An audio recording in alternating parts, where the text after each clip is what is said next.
Welcome to your channel be always learner. इस video में हम एक्सरसाइज 10.5 का क्वेश्चन नंबर 6 कवर कर रहे हैं। सो क्वेश्चन है that ABCD is a cyclic quadrilateral whose diagonals intersect at a point E. So we should have a compass here. So that we have to draw a circle. Now cyclic quadrilateral हमने draw करना है। सो उसके लिए quadrilateral क्या होता है, जिसकी 4 sides होती हैं, राइट। सो हम एक क्वाड्रिलेटरल यहाँ ड्रॉ कर लेते हैं। So suppose this is a quadrilateral. You can draw any kind of shape also because we have to go with the terms given to us.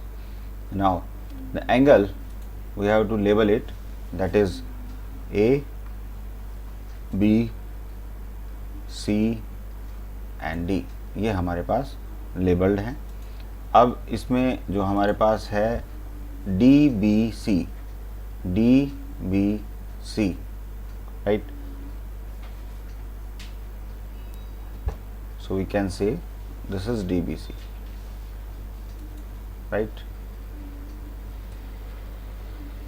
Suppose it is DBC and another is this one also, right. So जो centre हमारे पास आया है उसको हम मानते हैं E.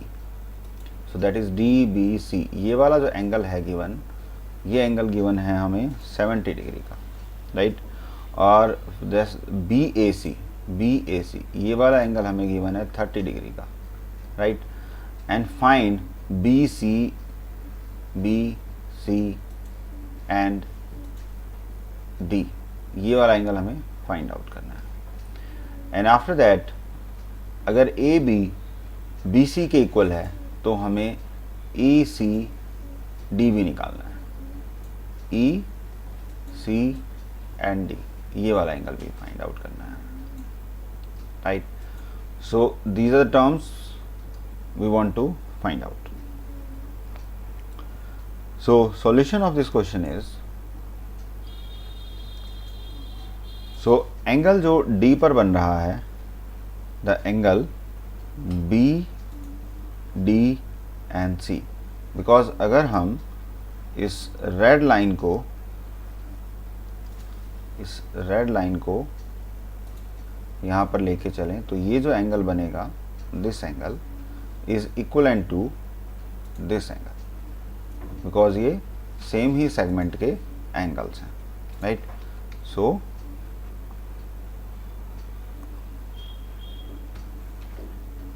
we can have this angle is equal to this angle. So we can write it, the angle BD and C is equal to angle BAC। ये दोनों एंगल इक्वल हैं। रीज़न क्या दिया था हमने, angles in the same segment, angles in the same segment। तो इसका मतलब क्या हुआ, जो ये वाला एंगल 30 डिग्री का हो गया। So this angle and this angle is equal. So angle BDC, ये वाला एंगल हो गया 30 डिग्री का हमारे पास, बिकॉज BAC एंगल गिवन है हमें 30 degree, right, and that is given. You can write the proper reason here. Now we are talking about the triangle BCD, that is BCD. We are talking about this triangle, right. So triangle BCD, इस triangle में अगर हम बात करें तो सारे जो हमारे पास साइड्स हैं, एंगल्स हैं, वो ये एंगल हमने निकाल लिया 30 डिग्री। तो हमारे पास 2 एंगल गिवन है, हमें तीसरा एंगल हमें निकालना है, ठीक है। तो ये हमने फाइंड आउट कर लिया, ये एंगल गिवन है तो हमें ये निकालना है। तो तीनों एंगल्स का समेशन कितना होता है 180 डिग्री। तो BDC plus angle DBC plus angle BCD, इन तीनों एंगल को ऐड करेंगे तो 180 डिग्री आना चाहिए। और इसको क्या बोलते हैं, sum of triangles, angles of a triangles, angles of triangle, right? So that is 180 degree. Now angle BDC, that is 30 degree. Angle DBC 70 degree, and this angle we don't know, we have to find it out, right? So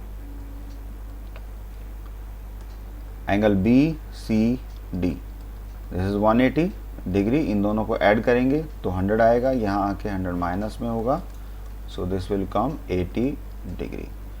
सो एक angle तो हमने निकाल लिया, angle BCD, that we able to find out, right. So ये हमें find out करना था यहाँ पर, राइट। अनदर, अब हमें क्या गिवन है कि that if AB is equal to BC, अगर AB BC के इक्वल है तो this is AB, right, and this is BC। BC के सामने एंगल है 30 डिग्री का, तो अगर साइड्स सेम है तो सामने वाले एंगल भी सेम होते हैं। So then we can write angle BCA is equal to angle BAC, that is equal to 30 degree, right. So we can write the comment, angles opposite to equal sides in a triangle are equal, right? So now the angle, अब हमें क्या पता लगा कि angle BCA, this angle is also 30 degree, right? So now angle EC and D, this angle, अगर हमें ये वाला एंगल निकालना है तो ये एंगल क्या होगा, सारा एंगल और माइनस दिस एंगल, है ना, is equal to this angle. तो हम इसको कैसे निकालेंगे, एंगल EC एंड D हमें फाइंड आउट करना है, तो complete angle is angle BCD minus angle BCE जो हमने फाइंड आउट किया है, ठीक है। So angle BCE is equal to angle BCA, so angle BCE is equal to angle BCA, right. और BCA हमने क्या निकाला यहाँ पे 30 degree, so angle ECD, BCD angle कितना निकाला था हमने यहाँ पर 80, right. So we can write 80 degree, और ये निकाला हमने 30 degree, right. So we can say this is nothing but 50 degree, right. So इसको हम लिखेंगे angle ECD is equal to 50 degree. So एक तो हमें ये फाइंड आउट करना था, this we have to find out, and so this is the answer, and this is also the answer of the question. So hope you like the video. Please subscribe the channel and do not forget to press the bell icon.